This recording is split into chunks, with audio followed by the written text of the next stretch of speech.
반갑습니다. 디모데 후서 4장.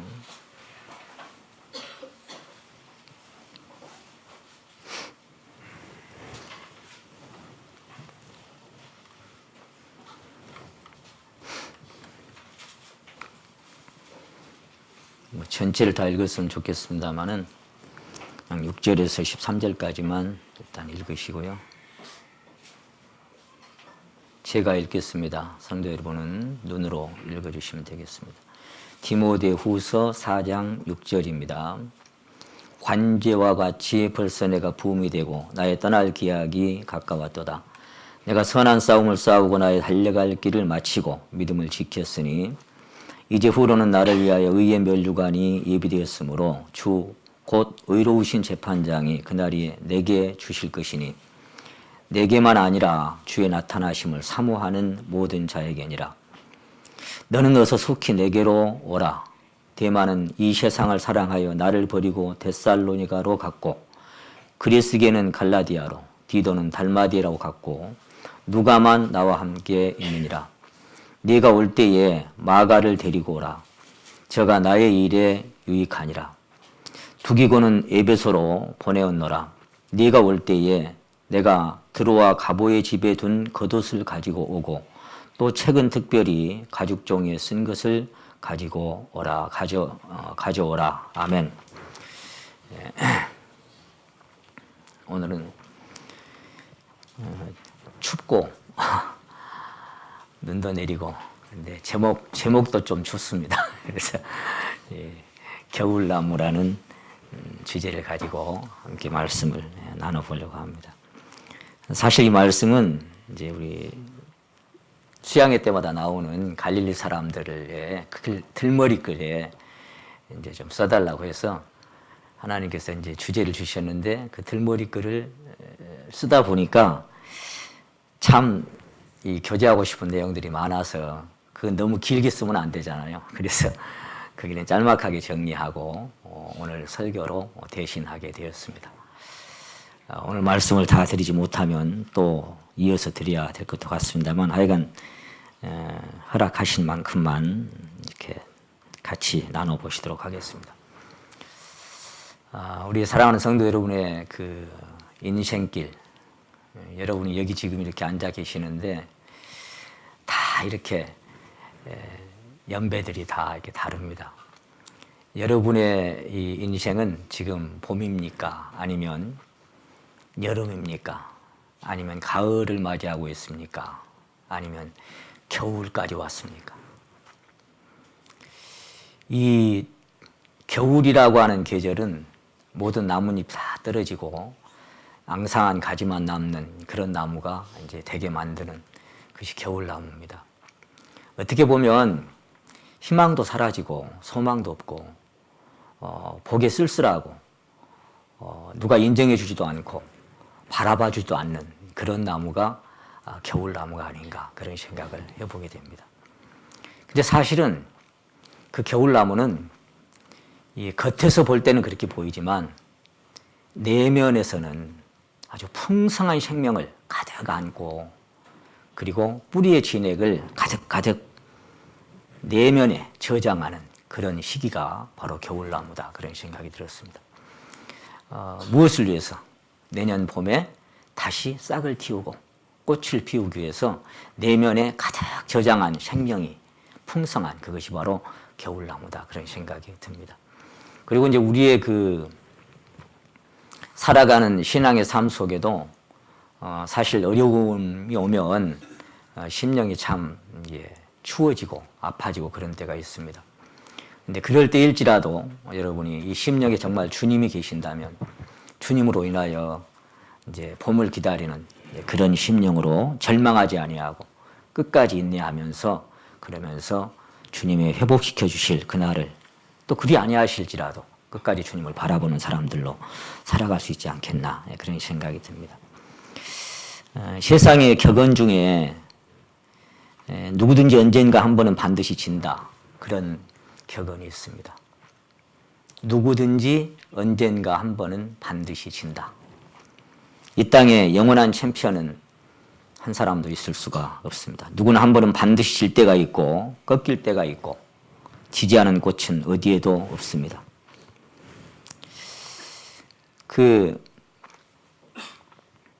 시간 속에 변화되는 것, 우리가 어제도 이제 광주 결혼식에 다녀오면서 차 안에서 이런저런 교제를 많이 나누고 가고 또 나누면서 왔습니다만은 세상에서 가장 무서운 것이 있다면 뭐라고 생각하십니까? 가장 무서운 것, 우리 주님 빼고 가장 무서운 것이 있다면 쇼펜하우어가 얘기했던 것처럼 시간이 아닌가 싶습니다. 우리가 쉬고 있을 때도, 우리가 운동을 하고 있을 때도, 먹고 잠자고 있을 때도, 우리가 직장 생활을 하고 있을 때도 계속 사람을 변화시켜가는 어느 쪽으로? 이 인생의 겨울 쪽으로 계속 변화시켜버리는. 그래서 해골이 앙상한 그런 노인으로 만들어가는 힘, 그 괴력, 그것을 이길 사람은 한 사람도 없습니다. 그 세월이라고 하는 톱니바퀴에 우리는 태어나자마자 딱 물렸고 그 톱니바퀴에 물리자마자 그것은 계속 쉼없이 돌아갑니다. 우리가 세상 노래 중에 고장난 벽시계는 멈추었어도 저 세월은 변함이 없네, 그렇게 우리가 노래가 있습니다만은 딱 그 톱니바퀴 한번 물렸다 그러면 태어날 때부터 이제 언제 끝날지는 아무도 모르죠. 계속 물려서 돌아가는 거예요. 거기서 빠져나올 인간이 한 사람도 없어요. 그것이 세월이라는 것이고. 그래서 아무리 아름답게 꽃을 피워도 져야 되고 풍성한 풀도 마르고 그리고 실록도 다 져야 하는 그것이 인생의 겨울이다, 그런 생각이 들고, 또 우리 신앙에도 봄, 여름, 가을, 겨울이 있다, 그런 생각이 듭니다. 여러분, 봄에는 이 신앙도 그래요. 막 활발하고 그 여름에 실록처럼 푸르르고 또 가을에 막 풍성한 열매도 맺을 그런 시기도 이 신앙에도 있는 겁니다.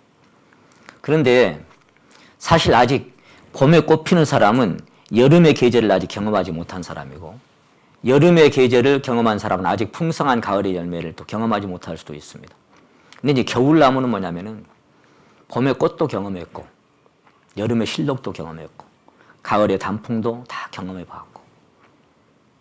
세상에 그런 말이 있어요. 너 늙어봤니? 나는 늙어봤다. 그런 말이 있는 것처럼 봄, 여름, 가을을 다 경험해 보고, 그리고 이제 내면에 가득 담긴 그 생명에 올인하면서 이 봄을 기다리는 겨울나무가 된 겁니다. 근데 이 세상의 계절은 다시 또 봄이 올 수 있어요.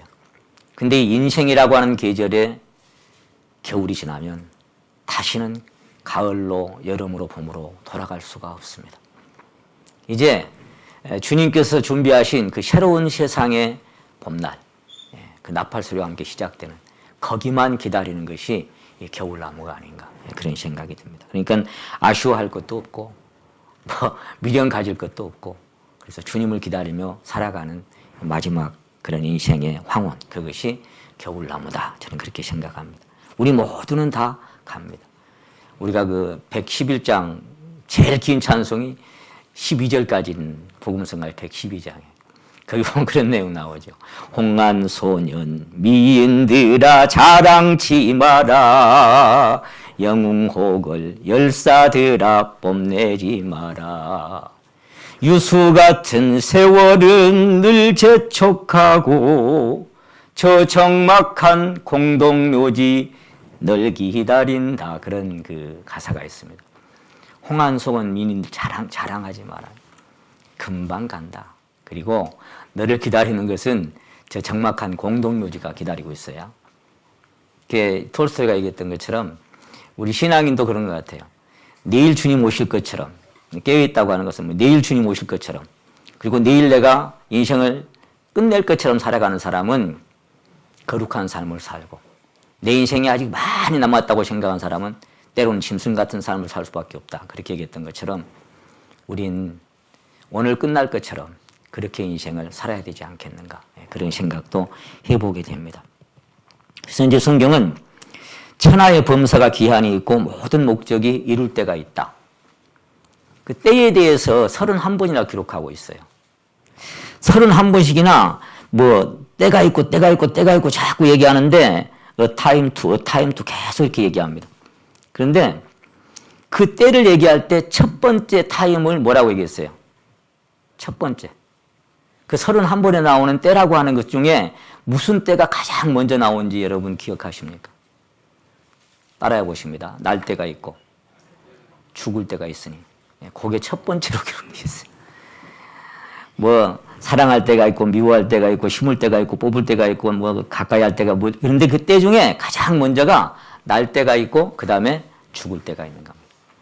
모든 인생은 반드시 그 두 가지 사건을 겪어야만 하는 것입니다. 그래서 성경은 한 번 죽는 것은 사람에게 정하신 것이고 그걸로 끝나버린다면 인생은 얼마나 허무한데 그 후에는 심판이 있을 것이다. 그리고 이제 둘 중에 하나로 나눠지겠죠. 하나님에게만 있는 것 다 끝나는데 끝나지 않은 시간, 끝나지 않은 생명. 그래서 디모데 전서 6장 15절에 보시면 하나님은 복되시고 홀로 한 분이신 능하신 자이며 만왕의 왕이시며 만주의 주시오. 오직 그에게만 죽지 아니함이 있고 오직 그분에게만 있는 것 죽지 아니함이 있고 영원히 사는 생명이 있기 때문에 그 부활 생명으로 인하여 우리는 소망 가운데 사는 사람들이다. 그렇게 우리가 믿고 살아갑니다. 얼마나 복되고 확실한 사람들이니 보릅니다. 나는 부활이요 생명이니 그러므로 나를 믿는 자는 죽어도 살겠고 살아서 나를 믿는 자는 영원히 죽지 아니하리니 내가 이것을 믿냐. 그래서 성도들이 죽는 것은 죽음이 아니라 잠잔다라고 표현했고 그 새로운 나라를 하나님께서 시작하실 때 거기 다시 깨어날 수 있는 소망의 잠을 자는 사람이기 때문에 잠들었다라고 성경은 자꾸 말씀하고 있습니다. 그러니까 이 인생의 마지막 황혼 때 이 겨울나무가 되기까지 너무나 짤막한 사람도 있고 또 혹은 뭐 요즘 100세 시대 그래가지고 좀 긴 사람도 있지만 어쨌거나 금방 지나가는 것입니다.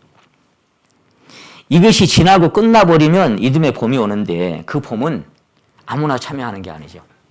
진실로 내게 이른 사람이 거듭나지 아니하면 거듭난 사람들만 참여하는 그 봄날을 우리는 소망하고 살아갑니다. 이 겨울이 오면 아름다운 꽃도 풍성한 열매도 다 떨궈내고 이렇게 민낯을 드러내는 것 같습니다. 겨울나무는. 그래서 이렇게 자기를 그렇잖아요. 막 신앙의 어떤 행위들, 내가 뭐 해왔던 모든 어떤 이 남겨진 자취들로 자기에게 포장을 해요.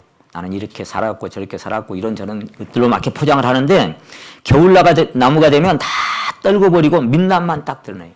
앙상한 가지들만. 자기를 포장하고 치장했던 체면과 자존으로 가리웠던 모든 것들을 다 벗어버리고 본래 있는 그 모습 그대로 드러나는 것이 겨울나무가 아니에요. 우리가 세상에도 늙으면 악이 된다 그런 말이 있어요. 예. 늙으면 악이 된다. 다 떨궈내고 본색을 드러내. 숨겨왔던 외로움도 드러나고 스크치당한 이런저런 상처도 드러나고 다윗도 마지막에 그러잖아요. 솔로몬한테 너 이러이러한 사람은 내가 참 힘들었던 사람이야. 그 사람 100발까지 살도록 그냥 두지 마. 또 디모데는 뭐예요? 오네시모로의 집에 은혜를 베푸시옵소서. 예영, 내가 로마 감옥에 있을 때 참 자주 나를 찾아왔습니다. 그래서 하나님 심판 때 그에게 긍휼을 베풀어 주시옵소서. 마지막이 되면 인생이 기억되는 사람들이 있는가 봐요. 이런 사람에게는 고맙고 저런 사람에게는 또 안 좋은 누구누구는 후메네와 누구누구는 또 조심해라. 내가 이 살아오는 신앙길에 해를 많이 입혔던 사람이다. 너도 그 사람은 조심해야 돼. 그러니까 그 자기 신앙의 마지막에는 고마운 사람도 남고 또 섭섭했던 사람도 남고 그래서 그대로 본색을 드러내는 그것이 이 겨울나무가 아니겠는가. 그래서 이제 이렇게 심령에 아무것도 감출 것도 이렇게 포장할 것도 없이 하나님 앞에 딱 내 자신을 민낯으로 그대로 이렇게 비춰지는 시기가 겨울나무 시기다. 저는 그렇게 봅니다. 모든 포장하는 것을 벗어버리니까 어때요? 실제적인 내 모습이 딱 드러나니까 굉장히 부끄럽고 하나님 앞에 죄송스럽고 제가 살아온 경험으로는 그래요. 가장 적나라하게 벌거벗음같이 하나님께서 벗겨서 드러내 보이는 그것이 이 인생의 마지막 단계, 신앙의 마지막 단계가 아닌가. 그런 생각이 들었습니다. 그래서 때로는 죄송하고 또 때로는 부끄럽고 또 자신 없고, 왜냐하면 이제 주님 만날 날이 자꾸만 다가오니까요. 그래서 이 겨울나무가 되면 주변의 시선이나 이 평가나 이런 것들이 별로 관심이 별로 없어요. 뭐 어차피 다 떨궜는데, 꽃도 지고 열매도 지고 실록도 졌는데 사람들이 뭐라고 평가하든 뭐라고 얘기하든 별로 관심 없어요. 오직 내면으로 들어가서 내면의 그리스도에게 몰입되고 거기에 계속해서 뿌리를 내려가는 그것이 겨울나무입니다. 누가 뭘 하든 그까짓 것 별로 상관없습니다. 그래서 이 가치가 외적인 것에서 내적인 것으로 옮겨지는 것이 겨울나무 시절이다. 저는 그렇게 생각합니다. 외면으로 꽃 피우고 막 사람들에게 보여주게 하는 어떤 것들이 아니라 이제 저 깊은 곳에서 누가 뭐라고 평가하든 말든 내 주님 한 분으로 치장하고 그 한 분에게 몰입되고 그 한 분에게 그 주님의 사랑에 매료되는 그런 시기가 바로 이 신앙이나 우리 인생길의 마지막 단계가 아니겠는가, 저는 그렇게 생각이 들어서 오늘 겨울나무라는 주제로 말씀을 드리고 있습니다. 이 디모데후서는 AD 66년에 로마에서 이제 디모데에게 사도 바울이 편지를 쓴 거잖아요. 근데 이제 1, 2, 3, 4차 이 전도 여행을 끝나고 이제 더 다른 곳으로 뭐 이렇게 전도 여행을 다니고 그럴 만한 이제 시절이 아닌 거예요. 이제는 감옥에 한 번 이미 투옥됐고, 그리고 두 번째 투옥되기 직전에 잠깐 막간이 있었어요. 그때 이 편지를, 디모데후서를 쓰게 됩니다. 그러니까 여기 보시면 지금 이제 복음을 전하라고 먼저 4장 1절부터 쭉 디모데에게 때를 얻든지 못 얻든지 생명을 전할 것에 대한, 왜 자기도 생명 걸어놓고 전했으니까 그것을 부탁을 하고, 그리고 이제 개인적인 얘기를 6절에 하게 됩니다. 관제와 같이 벌써 내가 부음이 되고, 이렇게 부어서 드리는 제사 다 자기가 이제 하나님 앞에 부어져 버린 거예요. 더 부어질 것이 없을 만큼 다 쏟아버린 거예요. 자기 인생을 다 쏟아버리고 이제 마지막 인생의 석양에 자기 자백을 지금 하게 됩니다. 그러면서 뭐라고 말씀하셨냐면 나의 떠날 기약이 가까웠도다. 자기는 직감하고 있습니다. 이번에 다시 잡혀서 투옥되면 나는 이제 끝났다. 더 이상 뭐 내가 다시 복음을 전하거나 내가 어떻게 더 신앙을 유지할 그런 시간은 내게 이제 더 이상 없다. 이제 끝났다. 그래서 직감한 상태에서 지금 이 편지를 남기고 있습니다. 그러면서 이제 거기 그 15절에 보시게 되면은 내가 처음 변명할 때와 같이 변명할 때 나와 함께 한 자가 얼마도 없어요? 그 4장 16절입니다. 4장 16절. 내가 처음 변명할 때에 나와 함께 한 자가 어째요? 하나도 없고 다 나를 어쨌어요? 버렸으나. 그러니까 이제 어떤 신앙의 이렇게 열매들만 떨어진 게 아니라 주변에 자기가 그토록 사랑했던 형제 자매까지 다 떨어져 나간 거예요. 다 나를 버렸대요. 거기 1장에 찾아보시면 그 1장부터 뭐라고 말씀하고 1장에 한번 보세요. 디모데후서 1장입니다. 1장 15절. 아시아에 있는 모든 사람이 나를 버린 이 일을 네가 안 하니 그 중에 부겔로와 허모게네가 있느니라. 그러면서 이제 오네시모로의 집을 얘기하잖아요. 다 버린 사람들이 있는데 그 중에 오네시모로라고는 이 나이가 조금 많이 든 에베소 교회의 늙은 이 교우라 그럽니다. 연세가 많이 든 성도. 그러니까 이 지금 15절에는 다 버린 사람들, 아시아에서 얼마나 많이 고생을 했어요. 복음 전하면서. 고린도서 1장에 보시게 되면 살 소망까지 끊어지고 마음의 사형 선고를 받까지 고생했던 것이 아시아에서 당한 고난들입니다. 근데 그렇게 함께했던 그 형제 자매들이 다 버려버렸어요. 바울 곁을 다 떠났어요. 그리고 이 늙은 형제 한 분이 자기가 로마 감옥에 갇힐 때에 계속 찾아와서 위로해주고 돌봐주고, 그게 생각나는 겁니다. 내가 이제 떠날 기약이 다 됐는데 그때에 다 나를 버려버렸다. 그렇게 얘기합니다. 그래서 아까 우리가 읽었던 그 16절에 말씀하신 것처럼 나와 함께 한 자가 하나도 없고 다 나를 버렸다.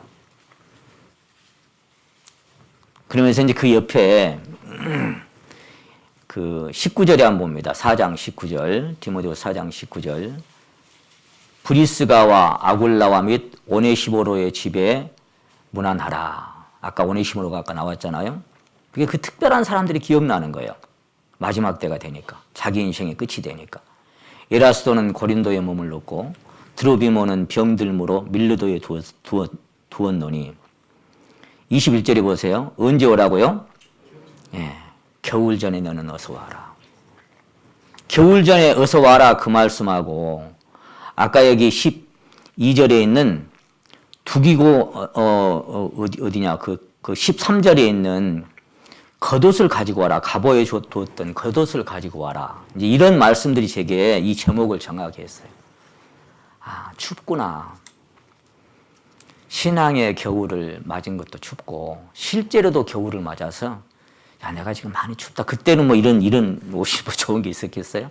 그러니까 특별히 그거 따뜻한 거 하나 있었는데 그걸 깜빡 잊고 그 형제집에 놔놓고 온 것 같아.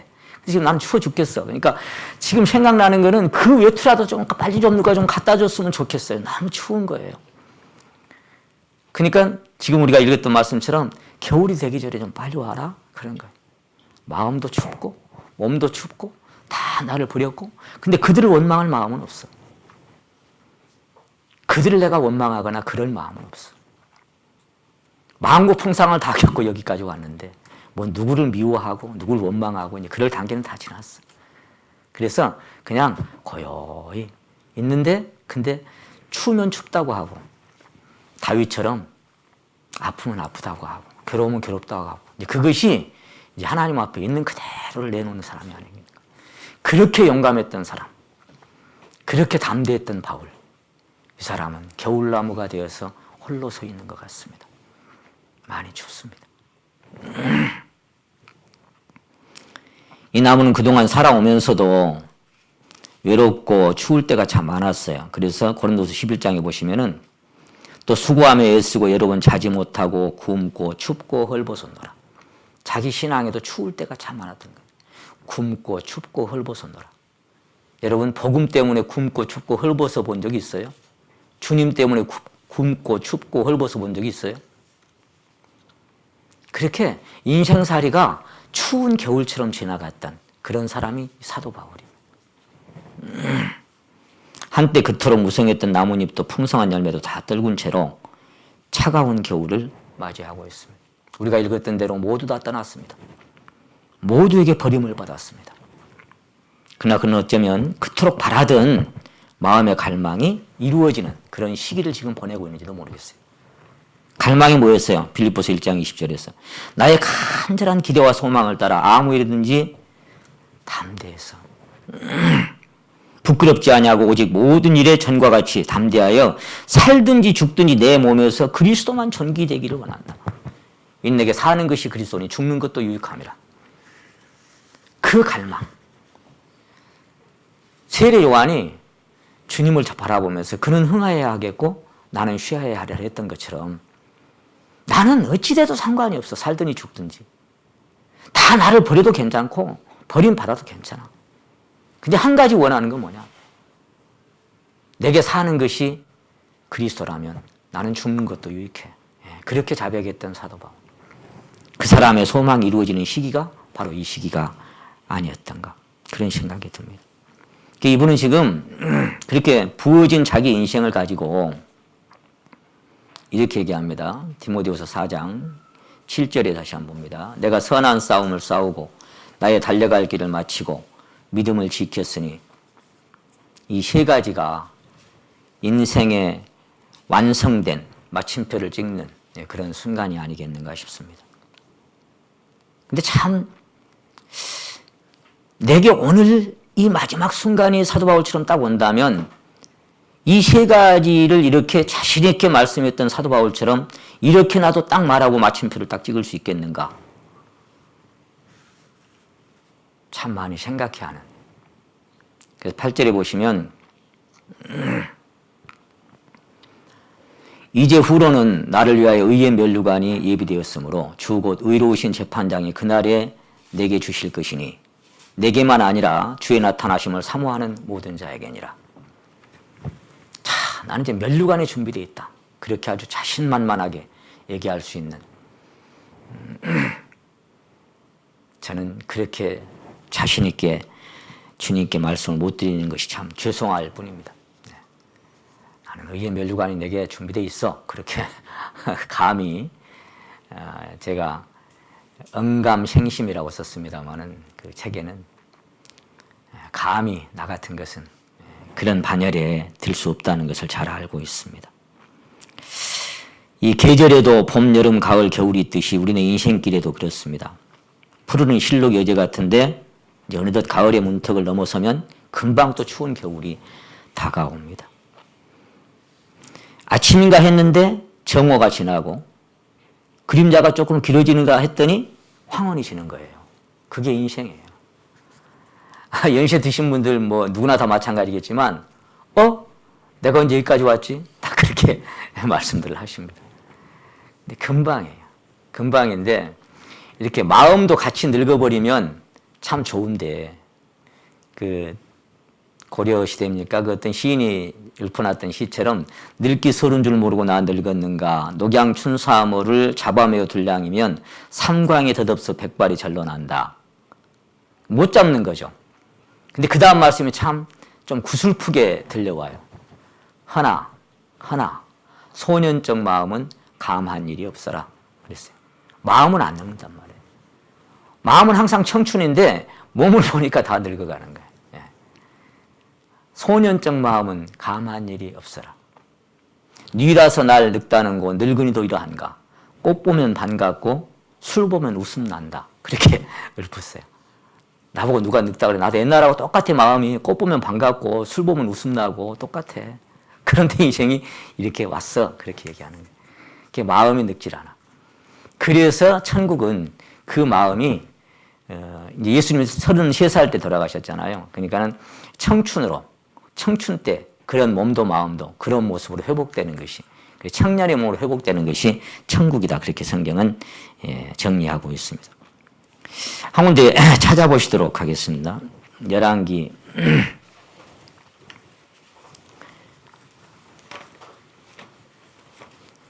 11기상이죠.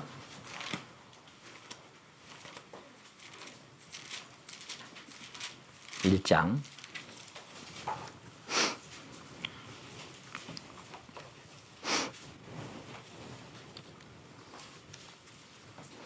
1장 1절로 4절까지를 제가 한번 읽겠습니다. 다윗 왕이 나이 많아 늙으니 이불을 덮어도 따뜻하지 아니한지라. 그 신복들이 주께 고하되 우리 주 왕을 위하여 젊은 처녀 하나를 구하여 저로 왕을 모셔 봉양하고 왕의 품에 누워 우리 주 왕으로 따뜻하시게 하리이다 하고 이스라엘 사방 경내에 아리따운 동료를 구하다가 수넴 여자 아비삭을 얻어 왕께 데리고 왔으니 이 동료는 심히 아리따운 자라. 저가 왕을 봉양하며 수종하였으나 왕이 더불어 동침하지는 아니하였더라. 아멘. 참, 저는 이 말씀을 보다가요, 다윗에게도 참 추운 계절이 찾아올 때가 있었구나. 다윗도 겨울나무로 서 있는 때가 있었구나. 그런 생각이 들었습니다. 나이 많아 늙으니 이불을 덮어도 따뜻하지 아니한지라. 그 전도서에 보면 그런 말씀이 기록되어 있죠. 두 사람이 누우면 따뜻하려니와 한 사람이면 어찌 따뜻하랴.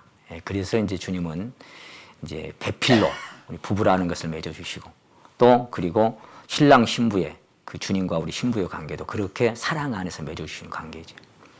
근데 이 다윗이 진짜 영육간에 누구보다도 그리스도의 길을 갔던 표본이니까 샘플이니까 이런 사람이었지만 그래서 이제 이 여인을 구해서 뭐 하려고 그랬어요?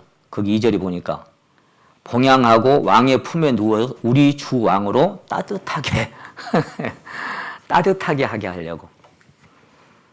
그런데 그렇게 따뜻하게 한 건 다 필요 없어요. 그건 다 또 지나가는 거예요.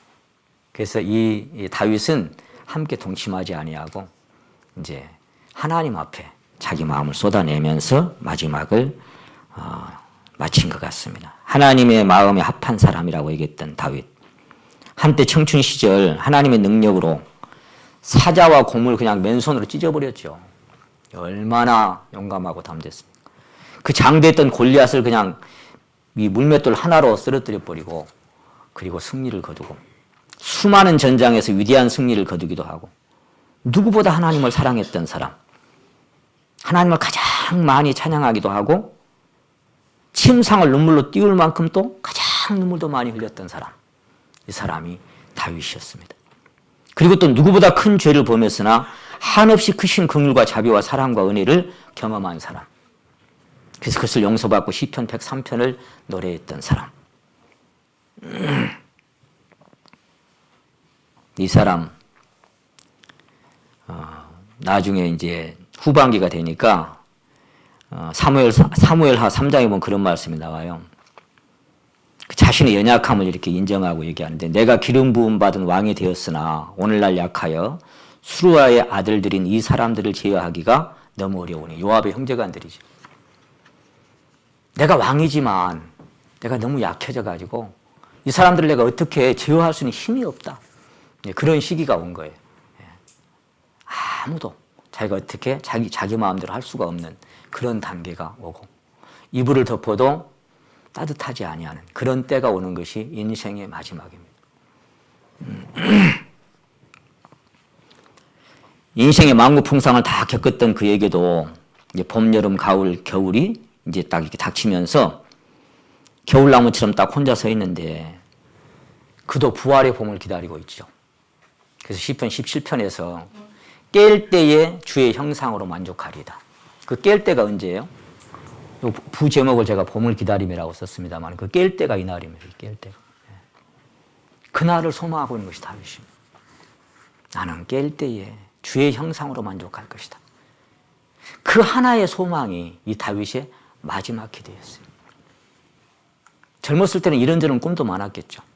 그런데 마지막 때가 되면 주여 내가 무엇을 바라리요? 나의 소망은 주께 있나이다. 딱 그거 하나가 딱 몰입되는 그런 순간들이 다가옵니다.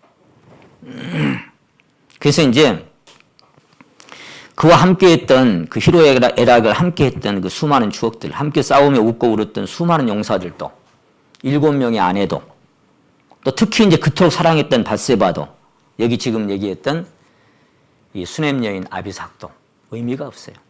다 부질없어요. 다 끝난 거예요. 아무것도 그에게 의미 있는 게 없어요. 그 모든 애틋한 사연들이 아련한 추억으로만 딱 남아있을 뿐이지 뭐 이불을 덮을 따뜻하지 아니하는데 뭐 좋은 게 있겠어요? 아무것도 없습니다. 여러분 그래서 이 신앙도 인생의 겨울도 그렇지만 신앙도 봄, 여름, 가을을 지나서 이제 어떻게 보면 주님께 가장 밀접하게 가까이 뿌리를 내리는 시기, 그 시기가 오면 딱 주님 한 분이 보석처럼 아주 또렷하게 샛별처럼 심령에 빛나는 그런 시기가 옵니다. 그 사랑이 가장 애틋해지고 깊어지는, 그리고 그 사랑에 날마다 눈물 흘릴 수밖에 없는 그런 단계가 올 수도 있어요. 여러분 그런 제가 종종 그렇게 주님께 기도를 합니다. 제가 눈물 흘리지 않고 하루를 지나가는 날이 언제 올까요? 이렇게. 왜냐하면 거의 날마다 눈물이 나요.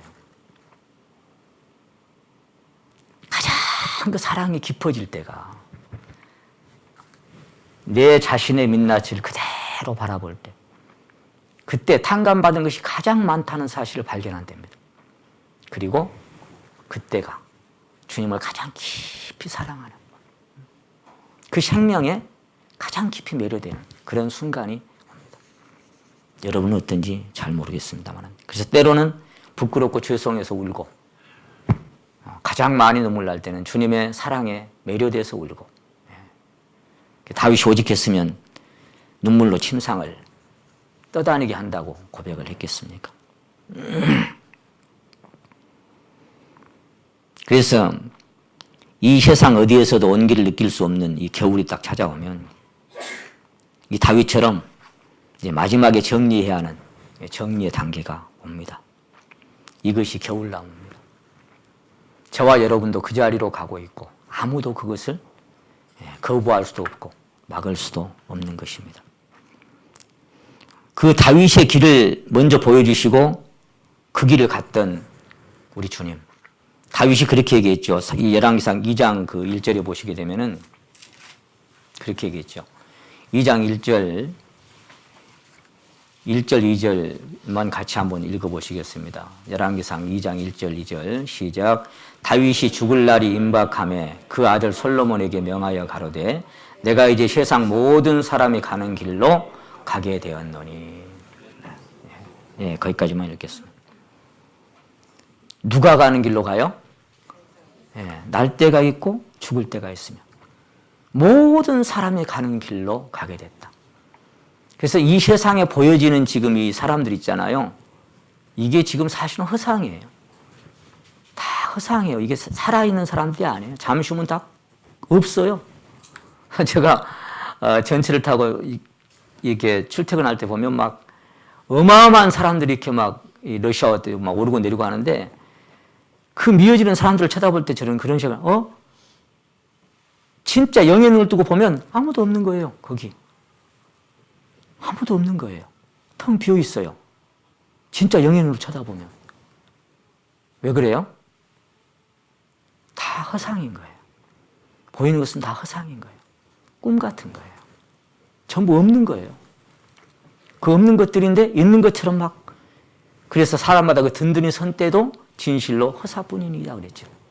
든든히 서 있는 것 같지만 잠깐 지나고 나면 허사예요. 다 없어요.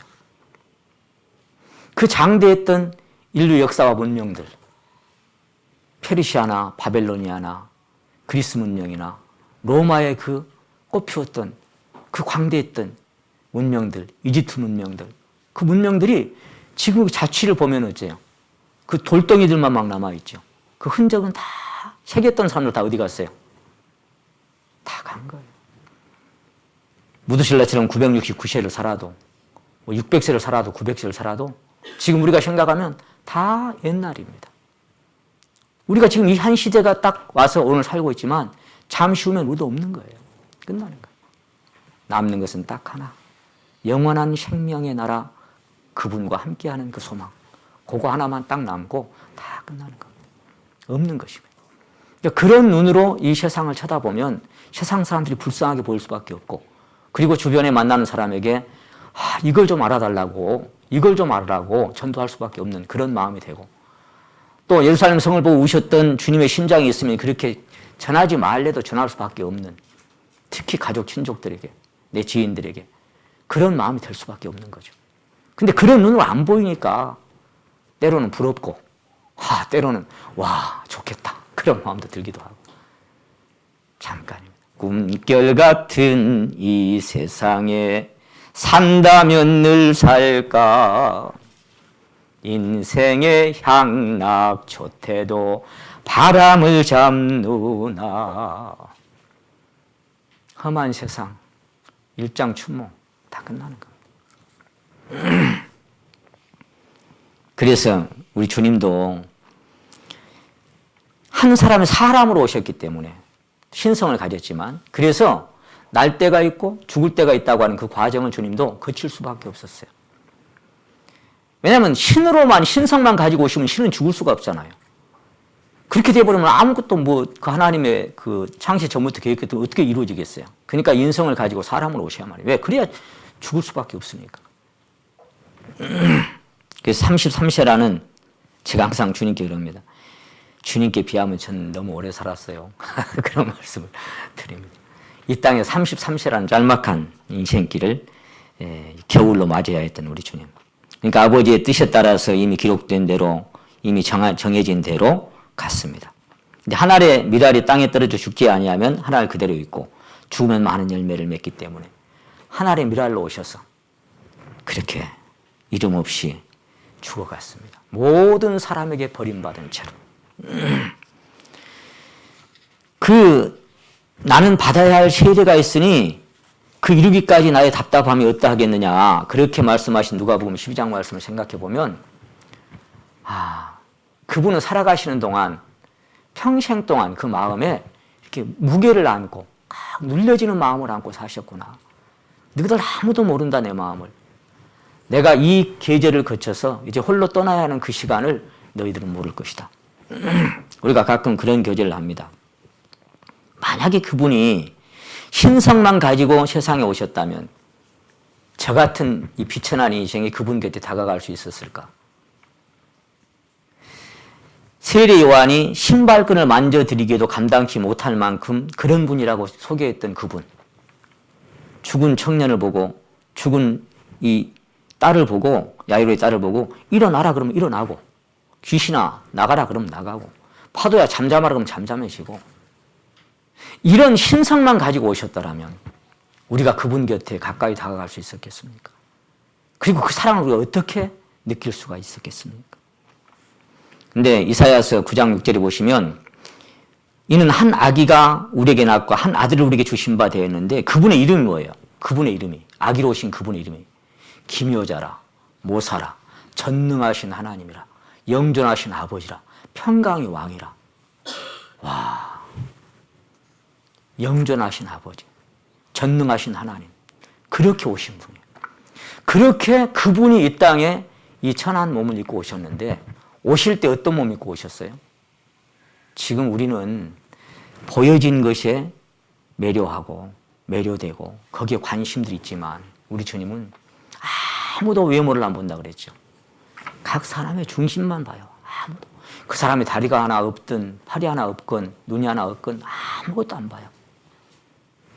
모든 사람의 가슴에 품은 중심의 그 생각, 그 중심의 뜻, 그 사람의 중심의 영혼, 그것만 봐요.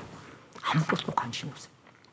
주님이 이 세상에 오실 때에도 이사야서 53장 보십니다. 우리 너무나 잘 아시지만 이사야 53장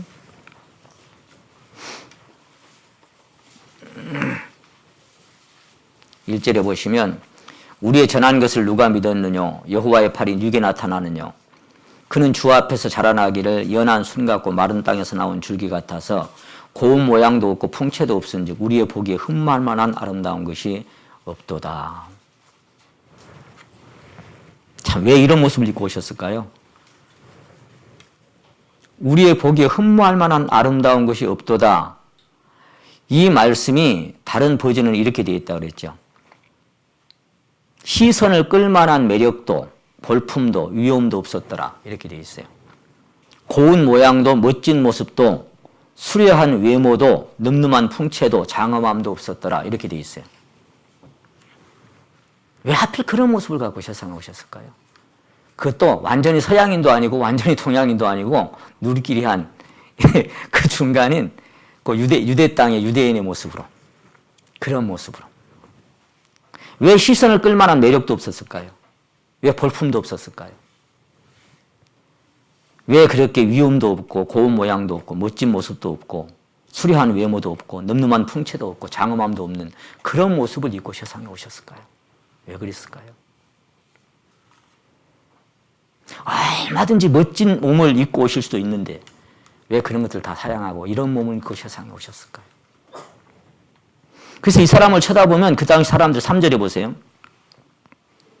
그는 멸시를 받아서 사람에게 실어버린 바 되었으며 간고를 많이 겪었으며 질고를 아는 자라. 마치 사람들에게 얼굴을 가리우고 보지 않음을 바는 자 같아서 멸시를 당하였고 우리도 그를 귀히 여기지 아니하였도다. 얼굴을 가리우는 자 같아서 이 말이 무슨 얘기냐면 마치 사람들이 외면하는 자 같아서 멸시를 받았고 이렇게 외면해 보는 거예요. 문둥병 환자를 당시에 쳐다보면 사람들에게 미안하니까 이렇게 가리고 다니잖아요. 이렇게 문둥병자들이. 그런 것처럼 멸시를 당하고 얼굴을 가리움을 당한 자 같아서 이게 다른 성이 이렇게 되어 있습니다. 사람들이 그에게서 얼굴을 돌릴 만큼 이렇게 되어 있어요. 사람들이 얼굴을 가리고 피해갈 만큼 그렇게 되어 있어요. 쳐다보면 재수없어. 이렇게 될 만큼 그 말이에요. 아이고, 저거 이렇게 얼굴을 돌려버려요. 그럴 만큼의 모습을 가지고 세상에 오셨대요. 여러분의 외모는 어떤 외모를 갖고 살고 싶습니까? 하루에 거울을 몇 번 보십니까? 우리 하나님은 그런데 아무런 관심이 없어요. 어떤 관심도 없어요.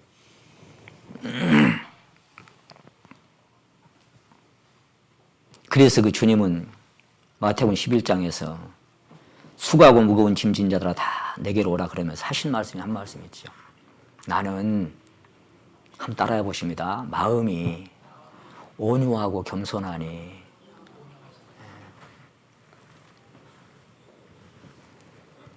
매력도 없고 풍채도 없고 볼 것 없는 그분이 딱 자기 스스로를 평가할 때 외모적인 것은 하나도 스스로 얘기한 적이 없어요. 딱 내면에 숨겨진 거 하나. 마음이 온유하고 겸손하다나? 그 누구의 것일까요? 아버지의 것을 그대로 마음에 담고 사시다가 가셨어요. 그분은 그렇게 오셔야만이 마치 중매쟁이가 신랑보다 잘나면 안 된 것처럼 하나님을 세상에 나타내고 사시다가 그러다가 가신 겁니다. 우리도 자랑할 것은 그리스도 외에는 자랑할 것이 없는 사람으로 산다면 내 자신을 나타내는 사람들이 아니라 오직 그리스도 한 분만을 자랑하는 육체를 신뢰하지 아니하는 그런 사람으로 일생을 살다가 가는 것이 진정한 신앙입니다. 아무것도 자랑할 것이 없는. 그래서 그분이 세상에서 창세 전부터 택했던 사람들이 고린도전서 1장이 누구예요? 미련한 자들과 약한 자들과 천한 자들과 멸시받는 자들과 없는 것들을 택하사. 참. 하필이면 주님도 그런 모습으로 오셨지만 주님께서 선택하고 이 택하다라는 그 단어가요. 히브리어 보면 어떤 뜻을 갖고 있냐면은 선택하다, 여러 중에 골라내다, 가려내다, 선정하다, 뽑아내다 이런 뜻을 갖고 있는 거예요. 우리가 물건을 하나 고를 때도 어째요? 흠 없는 것, 될 수 있으면 좀 같은 값이면 흠이 없고 괜찮은 걸 고르려고 뒤적거리죠. 사과 하나를 사도 조금 더 맛있는 거 살려고 이렇게 뒤적거리고 그렇잖아요. 밀감 하나를 골라 살려고 해도 이것 집었다 그러죠. 우리 자매님들. 왜 그래요? 그 택하다라는 단어가 그거예요. 여러 중에 골라내다 그런 뜻을 갖고 있어요. 뽑아내다 그런 뜻을 갖고 있어요. 가려내다 그런 뜻을 갖고 있어요. 근데 창세 전부터 그리스도 안에서 우리를 택하셨는데 하필이면 뭐예요? 미련한 자들, 약한 자들, 천한 자들, 멸시받는 자들, 없는 자들을 택하사. 자, 아까 우리 찬양대 찬양을 딱 들으면서요. 와, 너무나 기가 막힌 찬양을 오늘 드리네. 그렇게 제가 참 마음에 아멘하면서 내 진정 사모하는 뭐가 되시는? 친구가 되시는 구주 예수님은 아름다워라. 산 밑에 백합하여 빛나는 새벽별 이 땅에 비길 것이 없죠. 진짜 내 친정 사모하는 친구가 되시는 이런 모습으로 오셔서 이런 저 같은 인생을 이렇게 자기도 연약한 모습에 시험받고 사시면서 그러면서 저 같은 것을 친구로 하기 위해서. 제가 지난번에 친구라는 주제로 말씀드릴 때 그런 말씀드렸죠. 아버지와 아들도 이 위계 질서가 있잖아요. 그죠? 대장과 신하들도 어째요? 왕과 신하들도 질서가 있고 남편과 아내도 질서가 있는 거예요. 다 질서가 있는 관계인데 요한복음 15장에서 주님은 제자들한테 내가 너를 친구라 하였노니 그러죠. 유일하게 친구라고 하는 것은 동일해요. 똑같아요. 높낮이가 없어요. 상하 관계가 아니에요. 친구는 그냥 똑같이 동일한 등급에서 부르는 것이 친구입니다. 우리를 친구라 하시려고. 우리를 친구라 하시려고 저 같은 인생하고 비스무리한 모습을 가지고 오신 거예요. 그렇게 친구로 사시다가 33살 되던 해에 한 그루 겨울나무처럼 그도 홀로 딱 십자가에 달립니다. 그래서 우리 그 주님이 마지막에 이 십자가에서 엘리엘리 라마 사박단이라고 나의 하나님 어찌하여 나를 버리셨나이까 그렇게 막 그 혹독한 그런 십자가의 고통 속에서 부르짖는데 그 외침마저 무심한 메아리가 되어서 이렇게 돌아올 뿐이지 아무런 응답도 없었죠. 제가 전에 그런 말씀 드린 적이 있어요. 우리가 어떤 질병이 오고 아픔이 오면 우리 성도님들 중에도 소망을 가진 봄을 기다리는 성도님들 중에도 그 병이 그 질고가 그 연약함이 하나님의 도우심으로 더 나아지기를 더 회복되기를 기도해요. 아니면 더 악화돼서 빨리 가게 달라고 기도해요. 그 후자를 기도한 사람이 있어요, 혹시? 한 사람이라도? 만약에 근데 그렇게 기도하는 사람 한 사람도 없는데 자꾸 다 회복되기를 더 좋아지기를 막 그것만 기도하는데 그 기도를 하나님 다 들어줬다. 그럼 죽을 사람이 있다고요, 없다고요? 한 사람도 없어요. 조금 빠르고 늦을 뿐이지. 기도가 안 들어질 때가 있는 거예요. 기도가. 마지막 한계선이 있을 때도 있는 거예요. 저는 기도가 뭔지를 진정한 기도가 그 땀방울이 핏방울이 되도록 만큼은 아닐지라도 얼마나 애절한 그런 기도가 어떤 것인지는 몇 번은 체험을 했습니다. 그건 언어가 아니더라고요. 언어가 아니고 무슨 말로 표현이 안 되고 여기서 그냥 절박함으로 끌어오르는 것이 있어요. 지난번에 C.S. 루이스 말씀 제가 드렸죠. 아내의 암을 낫게 해달라고 막 이제 기도하다가 갔잖아요. 그때 그분이 뭐라고 얘기했다고 그랬어요. 하나님께 도움을 구하려고 노크를 한다고 면전에서 문 닫는 소리 쾅 그랬죠. 불빛도 없잖아. 전에는 분명히 누가 산 줄 알았는데 아무도 안 산 것 같네. 전에 누가 살고 있을 것 같아. 나도 그때는 그렇게 믿었는데 알고 보니 빈집이었잖아. 그 얼마나 무서운 이야기입니까? 하나님의 존재 자체를. 그것이 뭐예요? 마지막 기도가 응답되지 않았을 때 그런 마음이 든다는 말이에요. 근데 주님이 어째요? 너무너무 고통스러우니까 그걸 앞두고 할 수만 있거든 이 잔을 내게서 그냥 지나가게 해달라고. 하지만 내 원대로 마옵시고 아버지 원대로 하옵시고 10번이나 간절히 기도하고 십자가에 못 박혀 피 흘리고 있지만 엘리엘리 라마 사박다니 어찌하여라고 부르짖습니다. 그런데 그 기도가 들어지면 어째요? 큰일 나는 거예요. 거기서 만약에 너 십자가에 진짜 하나님 앞에 내려와봐. 내려오면 어떻게 되겠어요? 우린 다 지옥이에요. 같이 끝나는 거예요. 내려오면 안 돼. 끝까지. 너무나 혹독한 겨울을 맞았습니다. 부활 생명으로 가는 길목에 홀로선 겨울나무입니다. 이것이 피로 얼룩진 말라빠진 겨울나무예요. 이 십자가. 이것이 하룻밤 사이에 싹이 나고 꽃이 피고 살구 열매가 열렸던 아론의 마른 지팡이고 땅속 어두운 곳이 묻혀 이듬해 봄을 기다리는 한 알의 미랄입니다. 그렇게 주님은 가셨어요.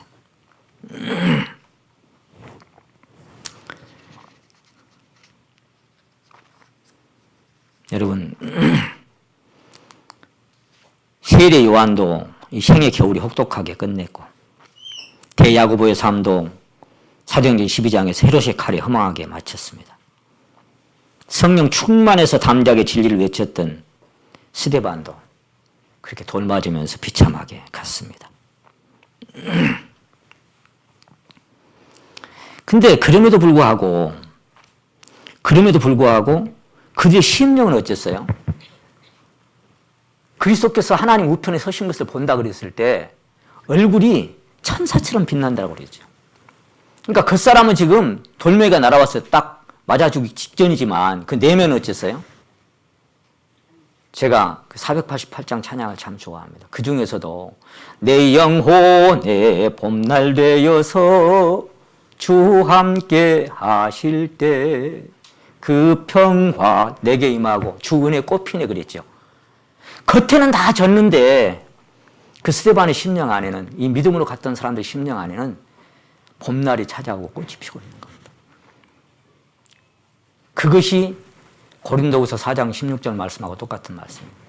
우리가 낙심하지 아니하노니 겉사람은 후피하나 우리의 속은 날로 새롭도다 그랬어요. 여러분, 우리 둘 중에 속사람이 있고 겉사람이 있는데 이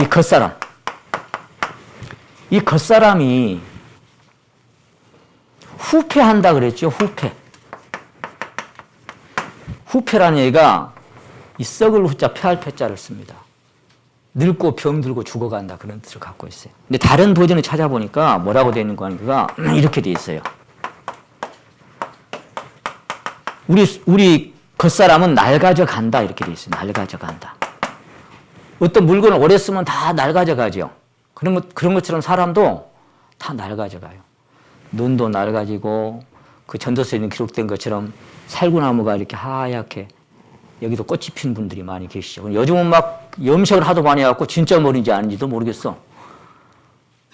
다 막 샤카맣게 막 때로는 빨갛게 그냥 하나님 빨갛게는 창조를 안 했을 텐데 하여간 그렇게 다 물들여 버리니까 뭐 흰머리인지 아닌지 근데 우리 최영재님은 우리 저 박근경 형제님은 그대로 다니지 멋지잖아요.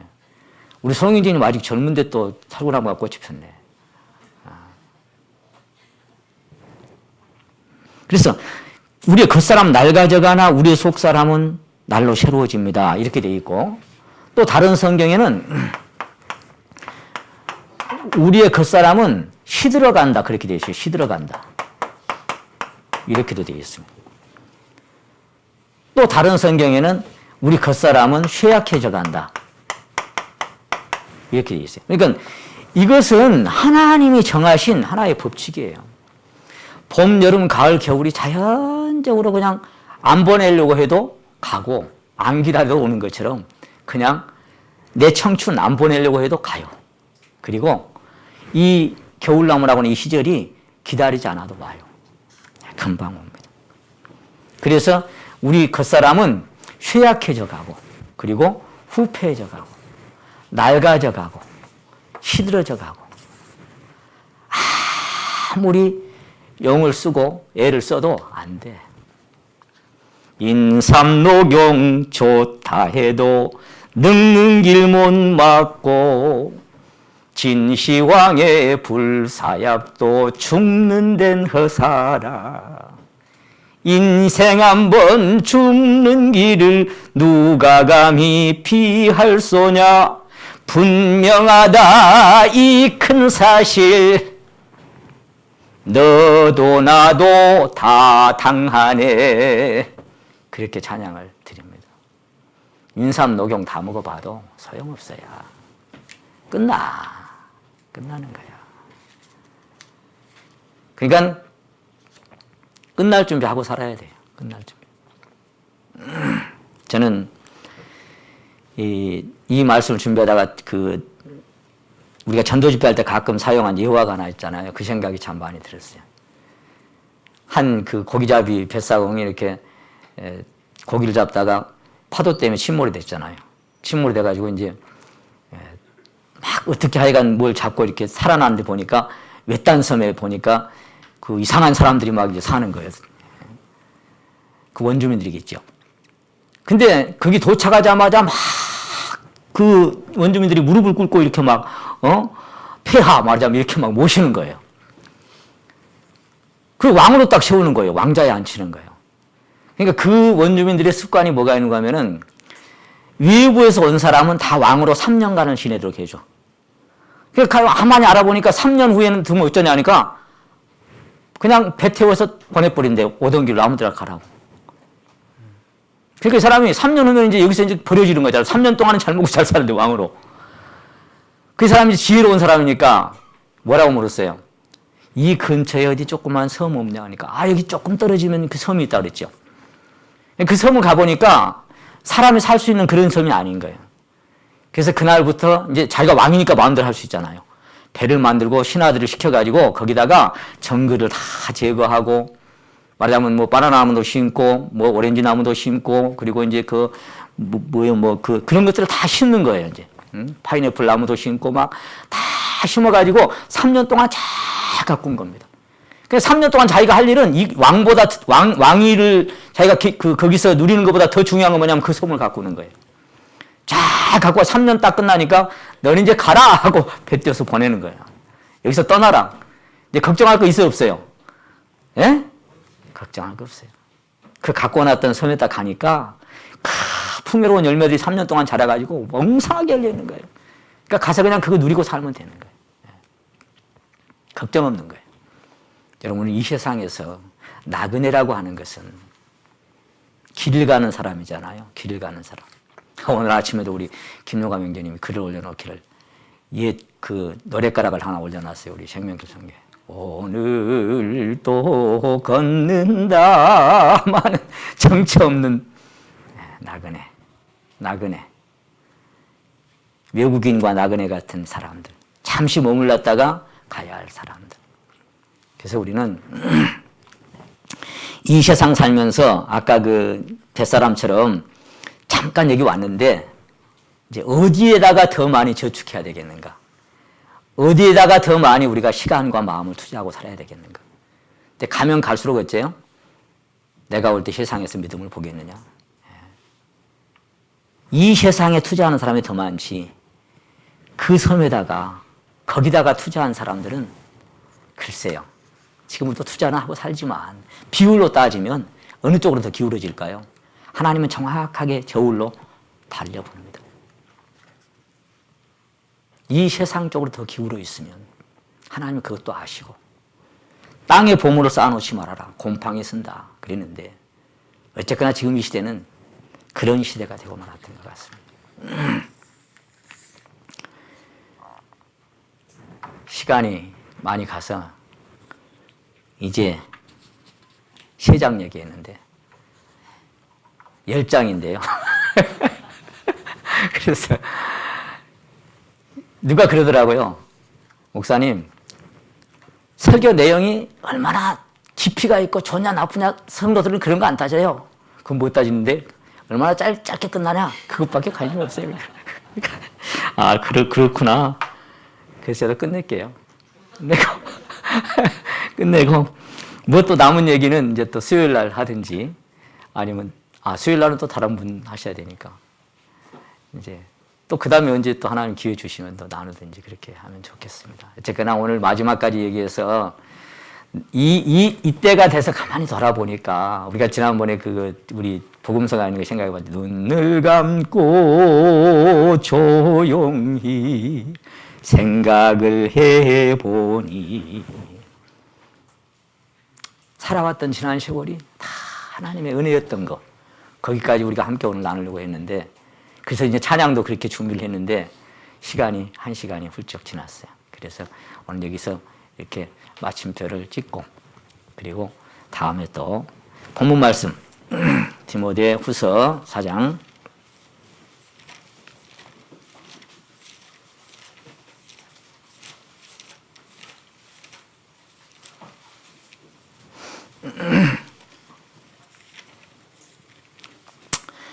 저는 감히 이렇게 자신 있게 이분의 간증처럼 하나님께 자백하고 그럴 수 있는 자신이 없습니다만 우리 성도님 다 그랬으면 좋겠어요.